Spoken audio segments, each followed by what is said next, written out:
Bueno, bienvenidos a nuestro podcast Cuerpos que Migran, Almas que Regresan. Este es nuestro segundo episodio y aquí hablaremos acerca de la tierra prometida y la tierra arrebatada. La tierra prometida y la tierra arrebatada, un título que nos sitúa en un contexto tanto palestino como colombiano, dos territorios marcados por el desplazamiento, el despojo y la memoria. Bueno, para todos queremos darle la bienvenida a nuestros invitados, el docente Yair Vega, sociólogo y magíster en estudios políticos y económicos, profesor e investigador del Departamento de Comunicación Social de la Universidad del Norte, donde lidera procesos en comunicación, cultura y cambio social. Bueno, también contamos con la presencia de la estudiante Sofía Clark. Actualmente cursa el programa de Ciencia Política de la Universidad del Norte y es investigadora asociada del Observatorio Jurídico y Económico del Atlántico. ¿Cómo se encuentra en el día de hoy? Muy bien, quería agradecer por la invitación. Estoy muy emocionada por compartir mi perspectiva y una mirada crítica frente al contexto que vamos a estar analizando a lo largo del episodio. Entonces sí, solamente palabras de agradecimiento y mucha emoción por lo que vamos a compartir hoy. Igualmente agradezco la invitación y la verdad que me siento emocionado de un podcast con ese título tan sugestivo y tan dramático al mismo tiempo, como ya el mismo título del podcast nos está diciendo que hay muchas cosas por reflexionar alrededor de la Tierra. Bueno, entonces entremos en materia. Primero que todo debemos entender que tanto en Palestina como en Colombia la tierra no es solo un territorio físico, sino que es identidad, es memoria y es vida. Y para nosotros en ambos casos los pueblos han vivido procesos de despojo, desplazamiento y ocupación. Y todo esto ha venido sido acompañado de narrativas políticas y religiosas que intentan justificar esta pérdida o esta posesión. El caso palestino gira en torno a la idea de una tierra prometida. Esto se remonta a finales del siglo XIX, cuando el nacionalismo judío y el árabe comenzaron a crecer en una misma región. Palestina, que en este entonces se encontraba bajo dominio del Imperio Otomano, después del Holocausto, un hecho que marcó la historia y el orden mundial, la ONU propuso en 1947 dividir el territorio palestino en dos estados, uno judío y uno árabe. Sin embargo, la creación del Estado de Israel en 1948 provocó el Nakba, la catástrofe, que dio como resultado la expulsión de más de 700.000 palestinos. Desde entonces, la población palestina ha vivido bajo ocupación, desplazamiento, fragmentación territorial y conflicto armado, especialmente en lo que hoy es Cisjordania y la Franja de Gaza. Teniendo en cuenta este contexto histórico y la complejidad que implica la intervención de distintos actores y potencias extranjeras, Sofía, me gustaría que me respondieras la pregunta y si nos puedes contar en el podcast cuál es la diferencia entre un conflicto interno y un conflicto internacional y cómo se puede entender el caso palestino desde esta perspectiva. Bueno, primero que todo yo creería que habría que remontarse hasta antes de la fundación de el Estado de Israel, gracias a la resolución de la ONU, y es que durante esa época, antes de la Segunda Guerra Mundial, antes de que explotara, por ejemplo, hubo un acuerdo que era el Havara Agreement, que fue entre las familias más ricas del Reino Unido y familias también de Alemania judías que vivían allá, y este se hizo junto con el gobierno nazi de Adolf Hitler en ese momento, en los años 30. Y ellos hicieron un acuerdo para que todas esas familias judías y sionistas se empezaran a migrar al territorio palestino, para que paulatinamente se creara como un poderío y una colisión de intereses entre la población autóctona palestina y aquellos asentamientos sionistas que estaban impulsados tanto por el Imperio Británico como por la potencia alemana. Todo esto con la,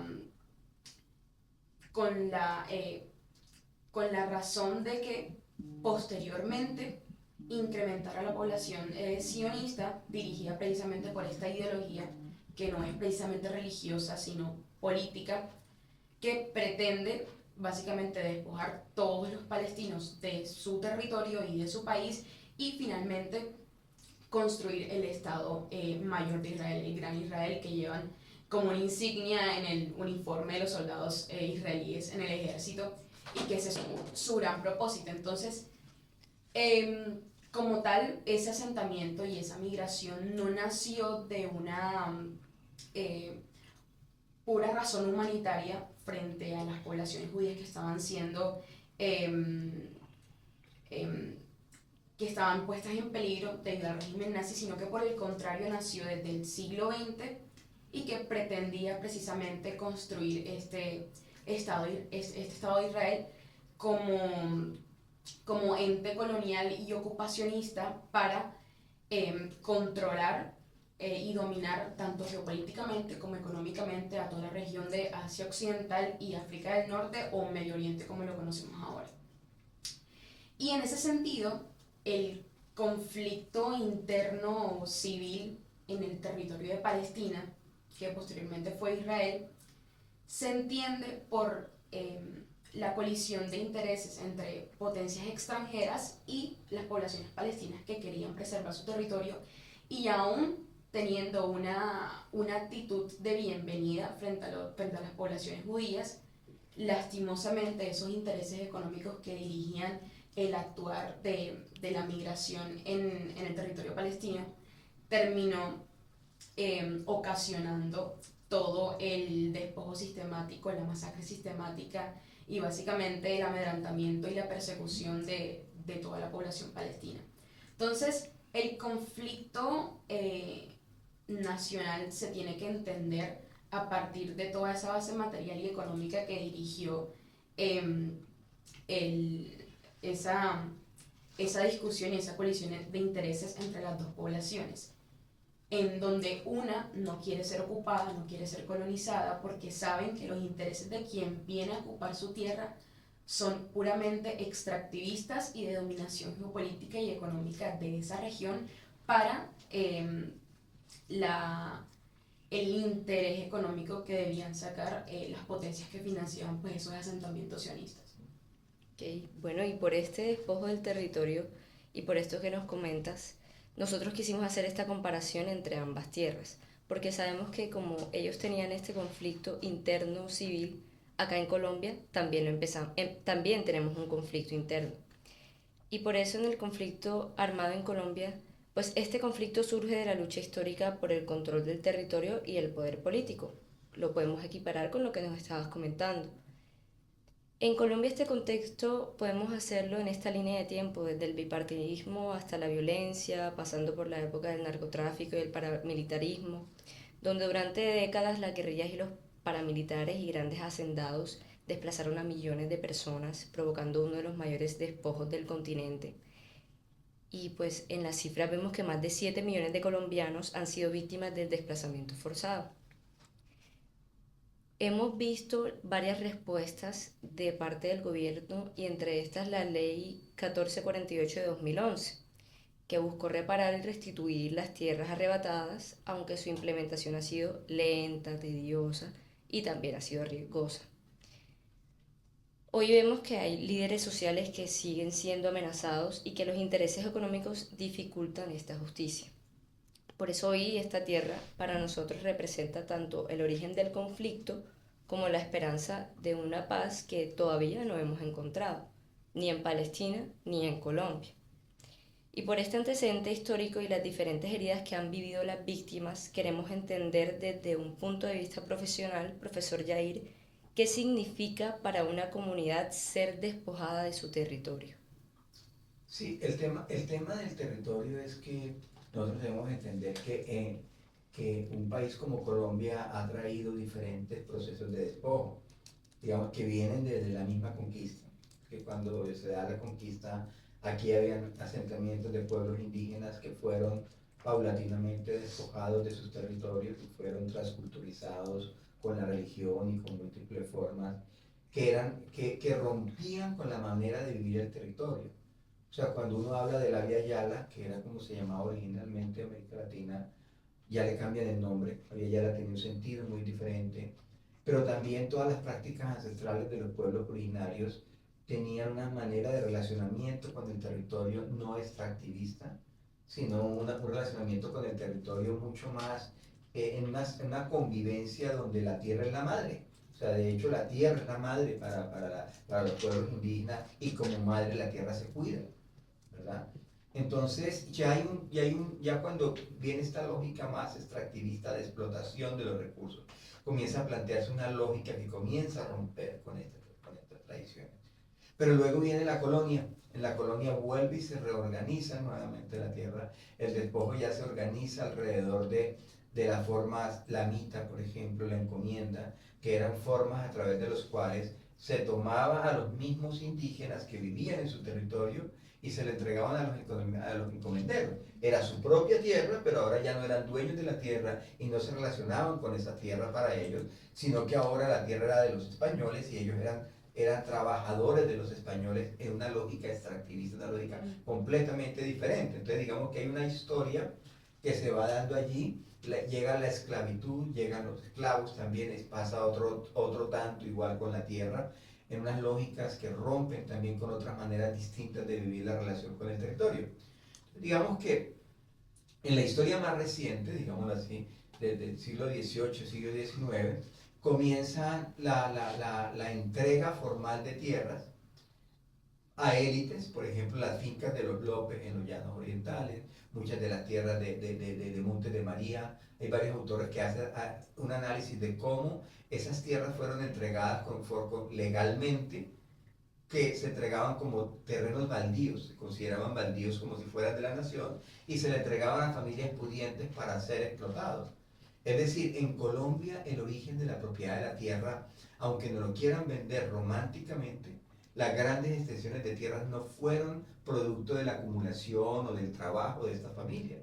Fueron entregadas vilmente por parte del Estado, sobreponiendo la lógica de la propiedad. Es decir, vamos a entregarte 500 hectáreas, habían campesinos, habían personas que vivían en esos territorios, pero luego aparecía un documento que decía que era de un dueño que comenzaba a expulsar a estas personas. Digamos, ahí es donde viene, por ejemplo, el nacimiento de las FARC. Las FARC, digamos, o bueno, antes del nacimiento de la FARC podríamos hablar de todo el tema de lo que llamamos la violencia en Colombia de toda mitad del siglo pasado, que era precisamente la lucha ¿por qué? Por quitarle la tierra, digamos, al pueblo finalmente, y llega una negociación que hizo Rojas Pinilla, pero luego de eso, cuando hubo el primer movimiento en Marquetalia de la FARC, ellos lo que pedían era simplemente que les legalizaran sus tierras y que les dieran insumos para cultivarlas. Es más, pedían créditos, ni siquiera pedían nada. O sea, uno mira el pliego de peticiones y uno se pone a pensar si el Estado colombiano, en lugar de bombardear Marquetalia, hubiese atendido ese mínimo pliego de peticiones, no hubiésemos ahorrado 60, 70 años de guerra y de muertos en Colombia. Es un poco la paradoja.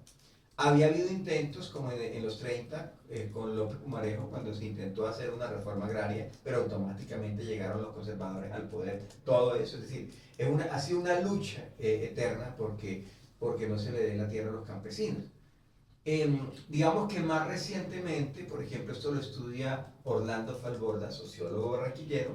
Estamos en el centenario del natalicio de Orlando Falborda en este momento, y él produce una historia que se llama La Historia Doble de la Costa. Y él se va a la región momposina y se va a toda esta región del río San Jorge a estudiar, porque él su interés es conocer precisamente cómo se construye el territorio, que es eso que se llama cultura anfibia, de los campesinos que durante el invierno pescan y cuando sube el río y cuando baja cultivan y son agricultores. Y lo que hace es reconfigurar también la forma como la tierra le fue arrebatada a los campesinos. La Historia de la Costa tiene como dos canales, un canal más científico, académico, y otro canal mucho más narrativo.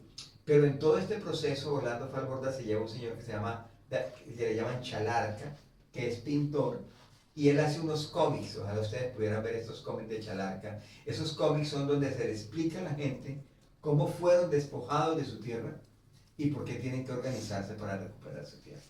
Estamos hablando de los años 70. Entonces digamos que hay una historia que se repite, ¿verdad? De expulsión, de desplazamiento, Pero luego viene todo el tema, digamos, ya de lo que ha sido la guerra, porque digamos, así como los campesinos se organizan, así como la FARC intenta generar un movimiento para la recuperación de la tierra, los indígenas también, por ejemplo, a través del movimiento Quintín Lame, porque fíjense lo paradójico, los indígenas hablan de recuperar tierra, ¿verdad? De tierras que los hacendados han tenido, que se las han dado, y a veces dicen que los indígenas son flojos porque ellos recuperan la tierra no para sembrar, ellos recuperan la tierra para mantener la tierra, porque esa tierra, digamos, hacen zonas de reserva, y dicen esas zonas de reserva las necesita el país, es otra relación con el territorio. Algunos políticos aquí de derecha dicen, no, pero esos campesinos flojos lo que hacen es coger la tierra, no la cultivan, la tienen ahí. Claro, pero ellos tienen grandes latifundios también que no cultivan y tampoco es un problema para ellos. La diferencia es que ellos están protegiendo esta tierra.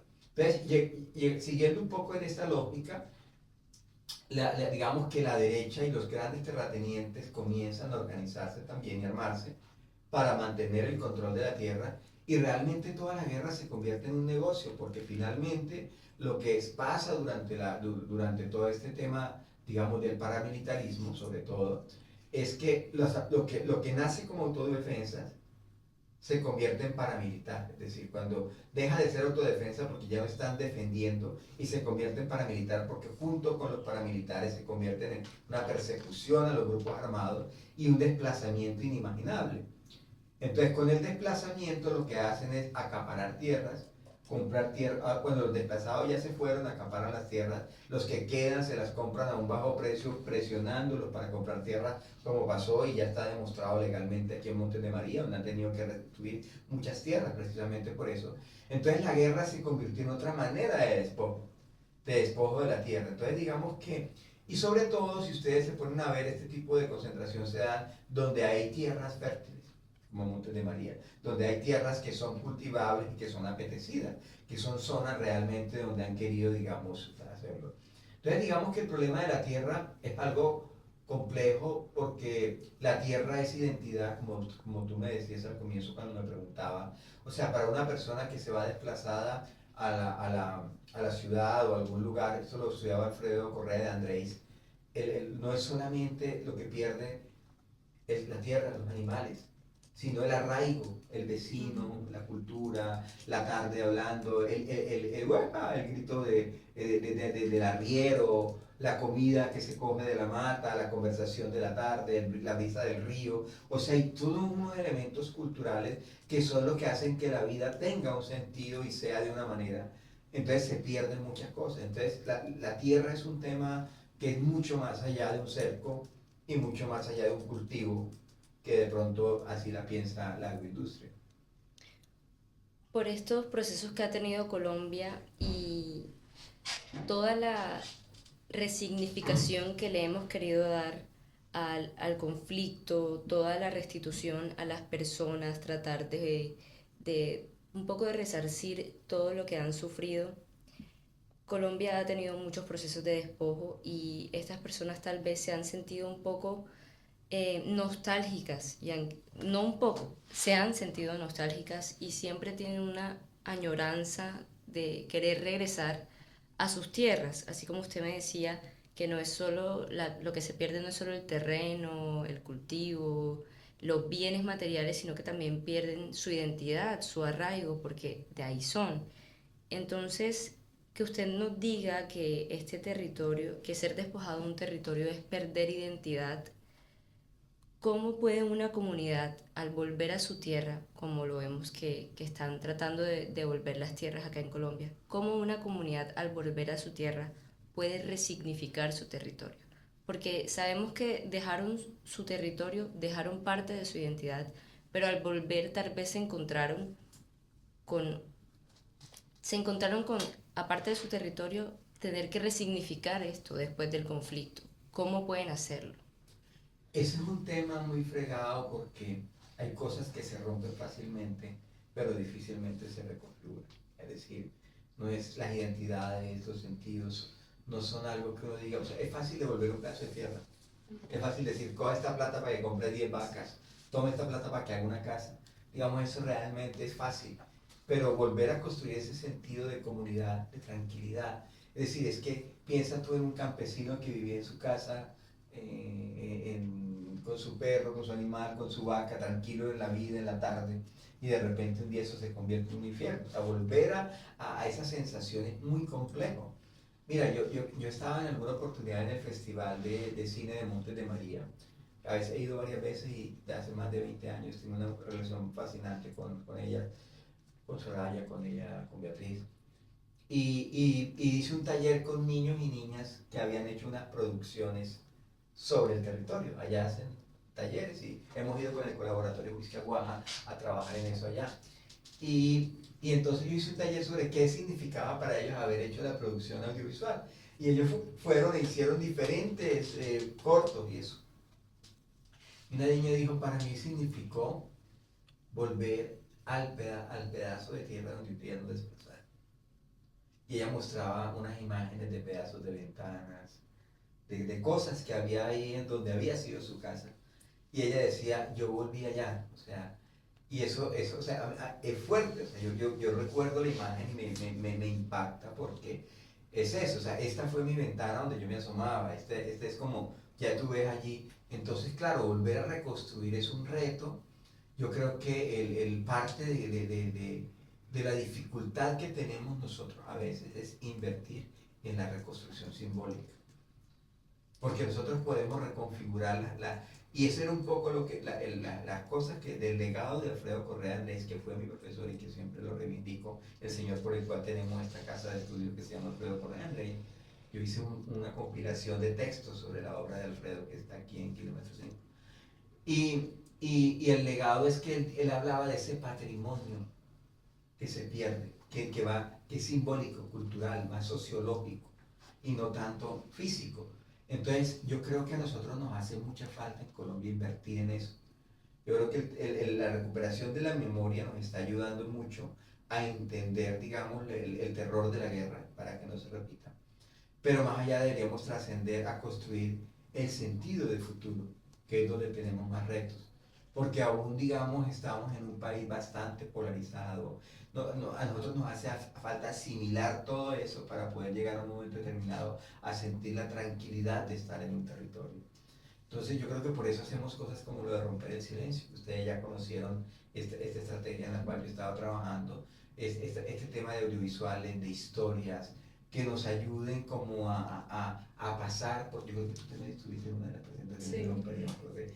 Entonces, digamos, para nosotros hacer eso es muy importante porque cojamos esta historia y torzámosla, miremosla, contrastémosla, o sea, dejemos de estar en ese mundo polar que nos impide ver a lo otro. Entonces, creo que la pregunta es buena por eso, porque para mí uno de los mayores retos de la reconstrucción del país hacia una paz y una no repetición es volver a construir esa cohesión y ese tejido social que se rompió. Sí, siento que el resignificar también es un proceso de resistencia y protección hacia nuestra identidad nacional. Cuando ponemos en paralelo el caso de Colombia y Palestina, vemos que sí existe un fenómeno de resistencia, como ahorita el que mencionó el profe Yair, marcado por la defensa del territorio y la búsqueda de justicia por el despojo. En Colombia, movimientos de resistencia campesinos, pueblos indígenas, todos los que mencionaba ahorita el profe Yair, lucharon por la protección de su tierra y pues por sus propios ideales. Y que con el tiempo muchos de ellos, pues es un fenómeno que se presenta, se convirtieron en grupos al margen de la ley, como mencionaba el profe, las FARC, el ELN, las autodefensas campesinas que mutaron a ser paramilitares. En Palestina la ocupación y el desplazamiento también trajo consigo la necesidad de una resistencia constante, casi que lo volvía a su cotidianidad, motor que trajo como resultado la creación de grupos como Al-Fatah, vinculado a la Organización para la Liberación Palestina, y Hamas, con una raíz un poco más religiosa y militar, que aunque nacieron con el propósito de liberar y proteger el territorio palestino, han tenido trayectorias distintas y que pues en una mesa de debate son un poco controversiales. Desde Palestina hasta Colombia, la protección del territorio ha sido una respuesta a los procesos de despojo y de desplazamiento, pero también ha sido un paso importante en el proceso de resignificación profunda, así como lo estábamos hablando, convirtiéndolo en memoria, refugio, identidad, un lugar protegido no solo por las armas, sino por la cultura, la palabra y la comunidad. Sofía, frente a estas realidades, ¿qué estructuras internas y externas serían necesarias para garantizar que un movimiento de resistencia mantenga su legitimidad y respete los derechos humanos? Bueno, gracias por la pregunta. Yo aquí recojo mucho la intervención del profesor Yair, y es que hay que entender el origen de aquellos grupos armados que en su momento significaron una especie de intento por la reconstrucción, por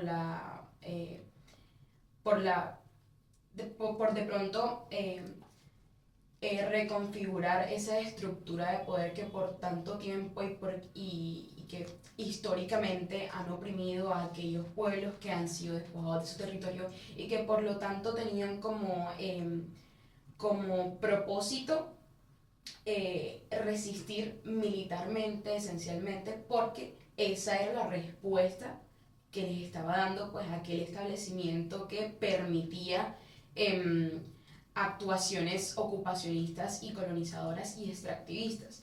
Entonces, si vemos todo el curso de la historia de la humanidad, yo creo que podemos evidenciar cómo lastimosamente el poder nunca va a ser arrebatado pacíficamente ni a través del diálogo, porque quien tiene el poder económico tiene el poder político y va a valerse de cualquier mecanismo para que bajo ninguna circunstancia aquella población que maximiza su rentabilidad se revele o se libere de aquellas cadenas que lo siguen beneficiando esencialmente económicamente. Entonces yo creo que igual desde estas distintas organizaciones militares y grupos al margen de la ley que se originaron en Palestina con el propósito de defender a la población de la ocupación israelí, han habido también muchos países y mucha incidencia del imperialismo estadounidense y del europeo para tratar de cooptar las bases de estos grupos militares y hacerlos afines a una narrativa que intenta implantar dentro de la sociedad y el imaginario colectivo que estos grupos armados no deberían existir. Por ejemplo, podemos ver cómo a través de el gobierno de Qatar, Israel, al momento de la fundación del grupo Hamas, hubo financiación a través del gobierno de Qatar y básicamente financiaron la fundación de este grupo y muchas veces su actuar armado. Entonces, claro, este mismo grupo tiene una visión fundamentalista islámica, yihadista, religiosa, mientras que el Frente de Liberación Palestino ya no existe precisamente porque fue confrontado con la mayor fuerza militar de parte de Israel, porque este sí no tenía ninguna afinidad y por el contrario pretendía recuperar todo el territorio palestino que bajo ninguna circunstancia debía ser arrebatado ni por una resolución ni por intereses económicos de Inglaterra o de Estados Unidos, porque recordemos que esencialmente Palestina nunca ha sido libre, fue colonia británica y claro, por querer hacerlo ver como un acto de humanidad, se hizo esa transacción entre dejar de ser colonia británica para ahora ser básicamente colonia israelí. Y esta es básicamente una expansión del imperialismo de todas estas potencias que esencialmente se benefician de toda aquella dominación que este Estado implanta en el territorio. Y por lo tanto, a partir de toda la incidencia y de de tantos grupos y tantos países que se quieren inmiscuir en el conflicto para sacarle beneficio, casi que es inevitable que estos grupos muchas veces se desvinculen de su propósito inicial, porque ahí viene el negocio de la venta y compra de armas. Por ejemplo, hay países de Europa que pueden estar no directamente implicados en el conflicto, pero sí se benefician frente a la compra y venta de armas a los grupos armados y al mismo ejército de Israel. Entonces, a ninguno de estos países que por tanto tiempo han cooptado el poder económico hegemónico mundial le beneficiaría que un frente para la liberación palestina realmente se sostuviese firme frente a su propósito de recuperar el territorio y recuperar la identidad de la comunidad que debe estar ahí.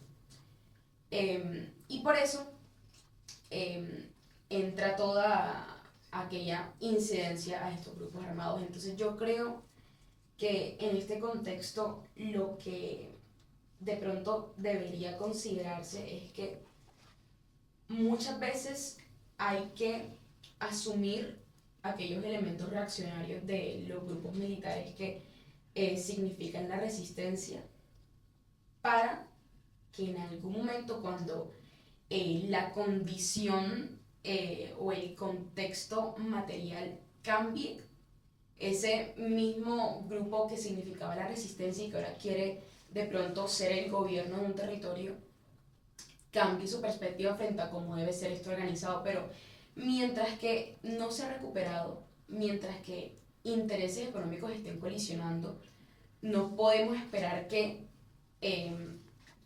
aquel niño que le mataron 20 miembros de su familia no aspire a ser partícipe de un grupo armado que dice defender a su país. No podemos esperar que aquellos que tuvieron a sus abuelos migrantes en otras partes del mundo y que ahora viven el conflicto en carne propia no tengan resentimiento y no tengan rencor frente a un ente ocupacionista que los ha despojado de toda libertad económica, cultural y hasta de organización laboral, creería yo.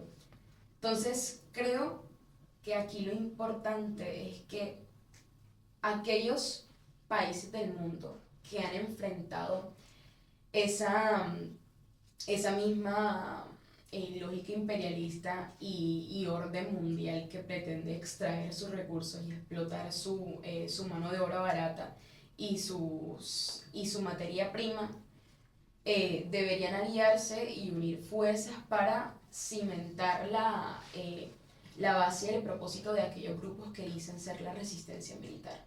Porque recordemos que la liberación de todos los pueblos del mundo se ha dado a través de la rebelión, de la resistencia armada, de la revolución, y que todos aquellos procesos fueron financiados a través de aquellos grupos que habían enfrentado la misma realidad. Entonces, por ejemplo, yo creo muy valiosa aquella resolución que quiso impulsar el presidente Petro y el gobierno de Colombia frente a la creación de una alianza militar internacional de los pueblos que apoyaban a Palestina y que habían enfrentado esta misma ocupación y opresión de parte de las potencias imperialistas para defender el territorio.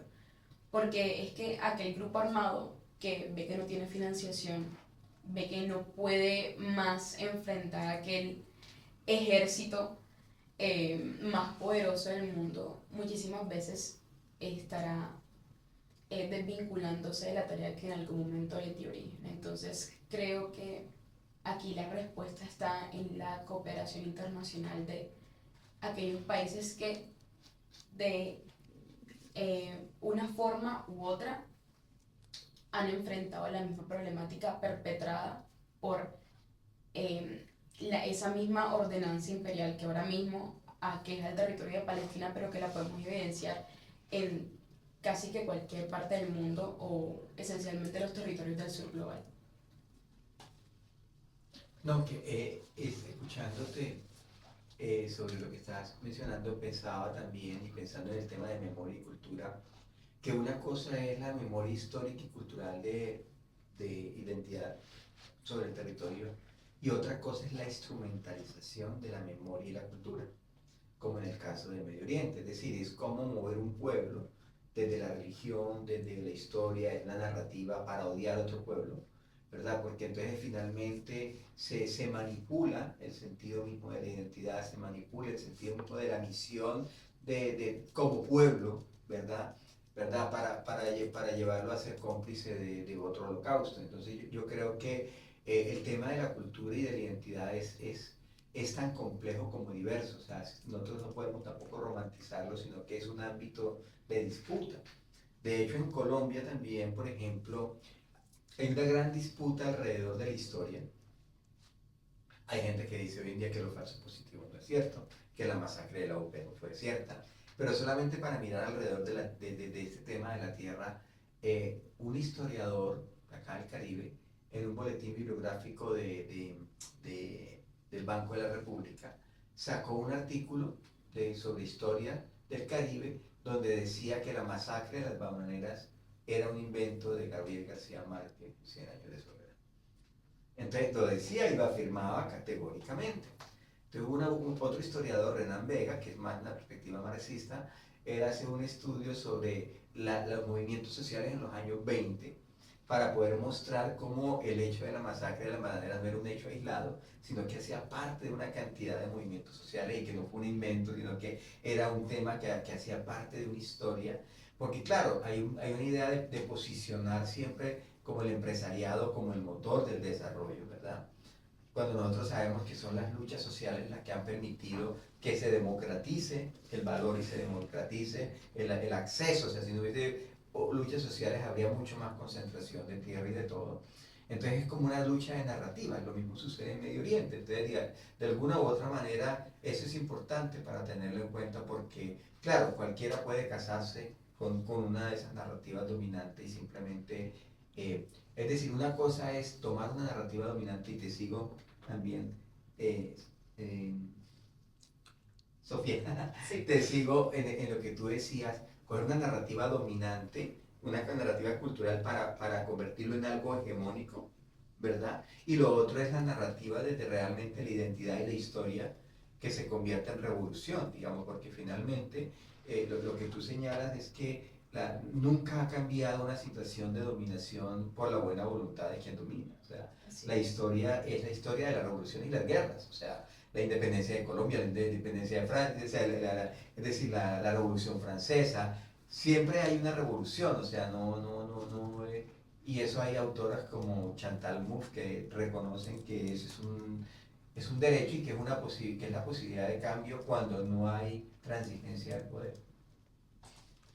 Hasta ahora tenemos dos palabras clave para explicar estos conflictos y lo que esperamos de su resolución: revolución y resignificación. A mí me gustaría agregar más: justicia transicional y una que usó usted, profesor Yair, la no repetición. Bueno, sabemos que el Estado colombiano en 2011 promulgó la Ley de Víctimas y Restitución de Tierras, la Ley 1448, como un paso histórico hacia la reparación y la reconciliación. Y esta norma reconoce oficialmente a las víctimas del conflicto, garantizando derechos a la verdad, la justicia y la reparación integral, e impulsa la restitución de tierras como forma de justicia territorial. En esta ley hablamos de justicia transicional, como los diferentes procesos y mecanismos judiciales o extrajudiciales asociados con los intentos de la sociedad por garantizar que los responsables de las violaciones contempladas en el artículo 3, que son las víctimas de la presente ley, rindan cuentas de sus actos. Y entendemos también que la no repetición como el evitar a toda costa que estos hechos ocurridos y este conflicto vuelva a suceder. Por esto, profesor Yair, queremos saber, la ley de víctimas representa un intento por reparar y reconciliar, pero aún persisten dudas sobre su alcance. ¿Usted cree que Colombia ha sido coherente en garantizar la justicia transicional y la no repetición? ¿Y cómo podrían estos principios fortalecer la resignificación y protección de los territorios marcados por la guerra? Yo creo que el tema es que nuestros contextos hacen que las leyes no sean planas, porque no tenemos, como decir, una institucionalidad tan fuerte que vaya por encima de los intereses particulares. Es decir, nosotros tenemos una ley, pero el proceso de implementación de esa ley ha sido un escenario de debate. Ha sido un escenario donde en algunos gobiernos se implementa el acuerdo y en otros gobiernos se hace trizas. Entonces, digamos, ha sido como esa tensión, porque no es una posición homogénea, inclusive desde el mismo momento en que se formula, digamos, esta ley, entendiendo que la primera, por ejemplo, todo el proceso que se dio con las autodefensas, con los paramilitares, fue un proceso bastante burlesco, si se quiere, en relación con las víctimas. O sea, uno puede mirar, por ejemplo, Impunity, el documental de Holman Morris sobre eso, y se da uno cuenta que realmente no hubo nada con las víctimas. De hecho, muchos paramilitares pagaron 3, 4 años de cárcel y nunca dijeron la verdad, nunca entregaron tierras, porque realmente no hubo una propuesta a fondo de justicia transicional. Yo diría que hay como otros conceptos que son claves para entender eso. El primero es la justicia restaurativa, que está en el fondo. ¿Y cuál es la justicia restaurativa? La justicia restaurativa surge de un análisis, de una reflexión en relación con el hecho de entender que una pena, un acto punitivo de un victimario, no resarce el daño causado, simplemente castiga al victimario. La justicia restaurativa se enfoca más en que el victimario, como victimario, pueda establecer un acuerdo con la víctima de tal manera que vaya más allá, que digamos que puede ser que no reciba una pena, o no se centra tanto en la pena, sino en que haya un mecanismo donde restaure de alguna manera el daño causado a la víctima. Por eso se llama justicia no punitiva, sino restaurativa, porque no está pensando tanto en ponerle una pena o castigar al culpable o al victimario, sino que está pensando en un acuerdo donde el victimario asuma que ha cometido un hecho atroz y se comprometa a hacer algo que contribuya a restaurar. ¿Por qué es importante esto? Porque cuando el victimario asume que ha sido victimario y cuando desarrolla una tarea para garantizar de alguna manera una restauración, él deja de ser victimario. Y eso es lo que realmente garantiza de que no haya continuidad. O sea, la no continuidad está atada al hecho de que el victimario se salga de los escenarios de donde es victimario para que no siga siendo victimario. Cuando es la justicia punitiva, el victimario va a la cárcel, se junta con otros victimarios y siguen armando otras escenas para seguir siendo. Entonces hay una continuidad directa. Pero cuando sacamos al victimario de la cárcel, no va a la cárcel, sino que viene, hace un acuerdo y se va luego a recorrer universidades, a enseñar y a decir por qué razón no puede seguir siendo victimario. Eso hay un quiebre y ahí comienza. Yo tuve unas experiencias durísimas personales que me hicieron entender eso. Después, si quieren una anécdota, se la puedo contar. Porque fue fuerte, o sea, eso no es fácil entenderlo. Uno cuando tiene dolor por haber sido víctima es muy difícil entender eso de buena manera. Entonces, y lo otro es lo que tenemos como la justicia transicional.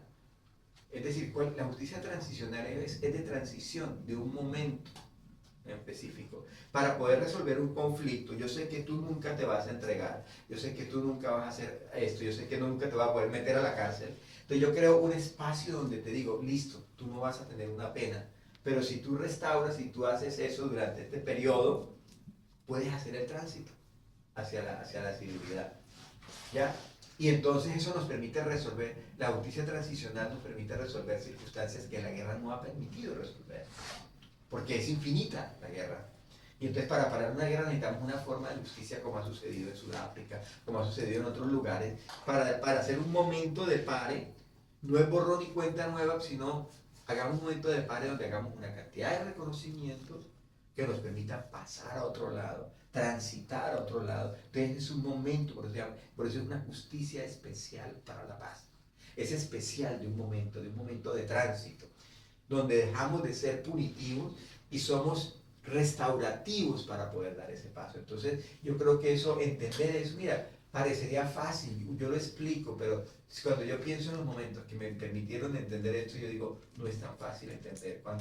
Ahora, paradójicamente en nuestro país, la gente que ha sido víctima ha entendido más eso, porque se siente mejor cuando sabe la verdad, se siente mejor cuando recupera el cadáver de una persona, se siente mejor cuando sabe qué pasó con un desaparecido, mejor que ver a la otra persona en la cárcel. Paradójicamente, la gente que menos víctima ha sido y que ha estado más distante del conflicto es la que más quiere justicia punitiva y es la que a veces más se opone a la justicia transicional.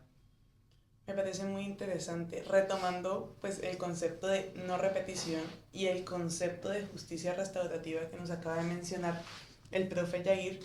Vamos a situarnos históricamente en un hecho que marcó la historia de la humanidad y de los derechos humanos como los conocemos hoy en día, el Holocausto, que fue un exterminio sistemático de más de 6 millones de judíos a manos del régimen nazi durante la Segunda Guerra Mundial. Entre 1939 y 1945, la propaganda y la ideología de superioridad racial impulsaron campos de concentración, deportaciones masivas y asesinatos que marcaron uno de los capítulos más oscuros de la historia humana. Décadas después nos encontramos con un 2025 cargado de imágenes en redes sociales de la realidad de lo que hoy está viviendo el pueblo palestino. Asedio, desplazamiento, pérdida constante de vidas y territorios. Estas realidades hacen inevitable preguntarnos si el mundo ha aprendido de su pasado o si seguimos repitiendo los mismos errores, como que seguimos ese mismo ciclo del que ahorita hablaba el profe Yair, con otros rostros y otros nombres. Sofía, ¿crees que la historia se está repitiendo de otro modo? ¿Y qué lecciones crees que no hemos aprendido? Yo creo que la historia sigue su curso así como el orden mundial y el sistema hegemónico lo ha supuesto y lo determina. Esto es el genocidio que estamos evidenciando en este momento es una clara consecuencia de cómo ha avanzado aquel sistema de producción económico capitalista que se transforma en un imperialismo que necesita extraer y dominar desde cualquier parte para seguir fundando y perpetuando su hegemonía a lo largo de la historia, porque beneficia a aquellos que acumulan, a aquellos que maximizan su ganancia, etcétera, etcétera. Y esto al costo de vidas humanas, al costo de hambrunas, violencia, guerras que se habrían podido evitar, conflictos religiosos, intervenciones militares o intervenciones ideológicas. Y precisamente creo que no es que no se haya aprendido, es que por el contrario, aquellos que en algún momento fueron partícipes del conflicto y lo ocasionaron, han sabido reconfigurar los mecanismos para que esta vez la guerra y el genocidio sea mucho más mecanizado, sea mucho más afín a la narrativa dominante, y asimismo han más bien aprendido a cómo gestar aquellos como aquella actuación que permita desocupar, que permita masacrar sin que la gente se despierte y sin que la gente tenga o se apropie de un deber imperante de defender aquella causa que ocupa y oprime a nuestros pares, porque aquel que se beneficia de vender y comprar armas, aquel que financia el ejército de Israel, aquel que es primer ministro de Israel, aquellas familias o aquellos dueños de empresas que venden equipamiento de espionaje, aquellos que invierten en la bolsa, aquellos que son dueños de empresas que le financian organizaciones israelíes. A todos aquellos no les interesa que cese la guerra o que cese el conflicto o que cese el genocidio. Por el contrario, está meticulosamente ocasionado y gestado para que se perpetúe en el tiempo y para que nadie se cuestione porque sigue su curso. Entonces yo creo que más bien quienes han aprendido de la historia son aquellos que en algún momento ocasionaron tanto dolor y tanta violencia en algún momento. Creo que aquí lo único que necesitamos es que se reconfigure el orden mundial y que aquellos que en este momento están ocasionando tanta violencia y tanto despojo en todos los territorios que conocemos que están siendo intervenidos por el imperialismo es cambiar el el eje mundial hacia, o que gire en torno a aquellos pueblos, a aquellos territorios que han sido históricamente y sistemáticamente oprimidos por ese orden mundial capitalista que se implantó hace siglos. Entonces, en ese sentido, creo que no es un fallo, no es una falencia de los organismos internacionales o del sistema actual, sino que por el contrario es una consecuencia directa del desarrollo de este mismo. Entonces creo que lo único que va a resarcir esta colisión de intereses y este mal llamado conflicto, como para entender esa disputa de intereses, es la reconfiguración de una orden mundial que destruya y que ponga en decadencia a aquellos que nos han dominado por siglos. No, nosotras tenemos que resaltar que como periodistas a nosotros nos ha parecido muy interesante el boom mediático y la narrativa que han tenido ambos conflictos, porque es cierto que aunque ustedes son expertos en la situación, nosotras también vemos el conflicto desde el lado narrativo. Si hablamos de Colombia, hemos visto proyectos de concientización a partir del conflicto. La Comisión de la Verdad se ha encargado de financiar y realizar distintos proyectos audiovisuales y escritos que se enfoquen en la enseñanza para la no repetición de estos casos. También tenemos un caso cercano que justo lo mencionaba el profesor Yair, que ha hecho parte, que es Romper el Silencio, historias para no repetir la historia.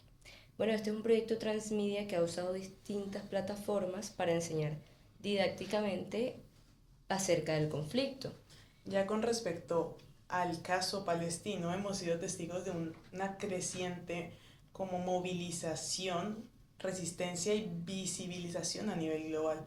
Plantones, marchas, campañas digitales y una difusión mediática inmediata sobre lo que ocurre en la Franja de Gaza y Cisjordania, pues que es un hecho histórico porque previamente y en otros conflictos no se daba de esta forma. Las imágenes, los testimonios y denuncias circulan a una velocidad sin precedentes, impulsadas tanto por medios tradicionales, y esta parte también me parece importante destacarla, como por usuarios comunes que comparten, comentan e interpretan los hechos en tiempo real. Sin embargo, este fenómeno también evidencia la complejidad de los discursos que rodean un conflicto. Vivimos en una era de inmediatez mediática donde la información se multiplica y se transforma con rapidez. Los grandes medios de comunicación, influenciados muchas veces por factores económicos, políticos y narrativas oficiales, conviven con una nueva ola de periodismo ciudadano y activismo digital. Los mismos usuarios que son los que no solo producen el contenido, sino que también lo reinterpretan. Y entonces que buscan contrarrestar la desinformación y dar voz a quienes viven el conflicto desde adentro.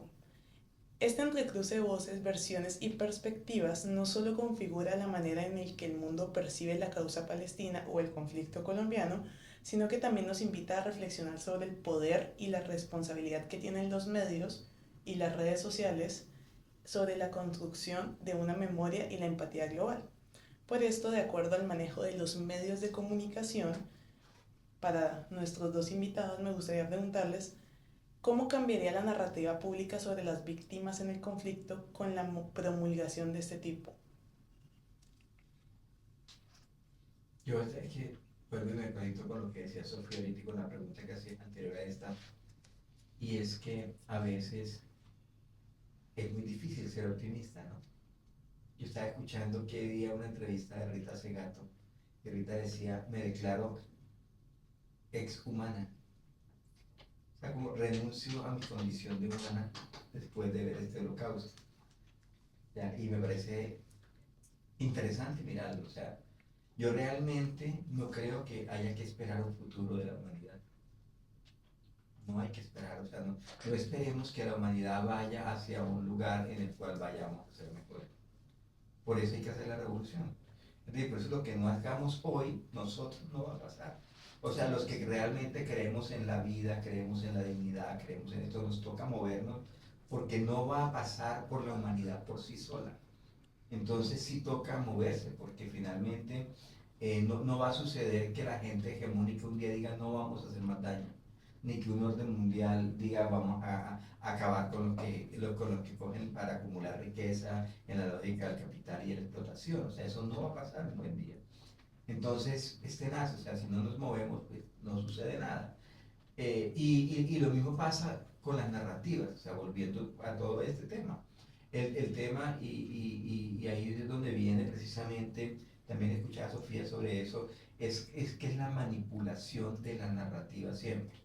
O sea, mira que, por ejemplo, siempre se estigmatiza, ha pasado con los palestinos, digamos, sí. Finalmente, o sea, hombre, tú cómo no vas a creer que de repente un muchacho que le han hecho la vida nada a toda la familia, todo un día se coja un arma y diga, me voy a luchar para liberar mi pueblo. O sea, es decir, claro, se ve como atroz si él comete un crimen frente a otra persona de fuera, pero no se ve como atroz todo lo que ha llevado a esa persona a hacer eso. Entonces como que se borra un pedazo de la atrocidad. Entonces, es decir, de alguna u otra manera, allá no hay víctimas. Es como si en Palestina no hubiese víctimas, sino solamente hubiese víctimas en Israel. Y así mismo pasa aquí en Colombia, digamos. Digamos, fíjese que aquí en la narrativa siempre hubo mucha complacencia con los paramilitares. Es decir, siempre los crímenes atroces eran los de las FARC y los de la guerrilla. Pero siempre como que había un intento, a pesar de que el ejército que fue más atroz y que hizo más masacres fueron los paramilitares, siempre había como un intento de justificar el acto de los paramilitares. Entonces yo creo que ahora, una también cosa de la guerra es que la relación entre víctima y victimario, bueno, lo vimos con Romper el Silencio, cuando es que realmente muchos de los paramilitares fueron víctimas, que muchos de los guerrilleros fueron víctimas. Entonces hay como un pase de víctima a victimario todo el tiempo, que es el ciclo de la guerra, ¿verdad? Entonces también, ¿qué es lo que habría que romper? A mí a veces, por eso un poco la idea de dar el mensaje al final de Huérima o de Oscar, que habían estado el uno en la guerrilla y el otro en el paramilitarismo, del mismo comandante que confesó los falsos positivos, que decían, yo lo único que quiero es parar hoy para que luego mis víctimas no vayan a ir detrás de mis hijos. Es decir, es como un momento de ruptura de ese ciclo de la guerra, y necesitamos gente que dirija nuestros países, que rompa ese ciclo de la guerra, que no siga siendo el que sigue persiguiendo otras víctimas. Que yo digo, por ejemplo, en el caso colombiano fueron 3 discursos que se juntaron con armas, que fue vamos a liberar este pueblo, vamos a autodefendernos o vamos a sacar de aquí el enemigo interno. Entonces esos discursos todos que se juntaron con la guerra fueron horrorosos. Entonces yo creo que hoy en día nos toca discurso, o sea, tener miedo cuando esos discursos se quieran juntar con las armas y con la guerra, porque yo creo que, y cuando hablo de revolución no me refiero específicamente a la revolución armada, pero sí digo la revolución de las mentes. Nosotros necesitamos realmente tener pensamiento crítico, cuestionarnos, debatir, porque a veces la peor arma hegemónica es la ignorancia. La peor arma hegemónica es la complicidad con las narrativas dominantes. Y esa gran cantidad de 49 millones de personas colombianas que no se metieron a la guerra, pero la vieron ahí, sin hacer nada. Como estamos viendo el holocausto de Gaza, sin hacer nada. Así es.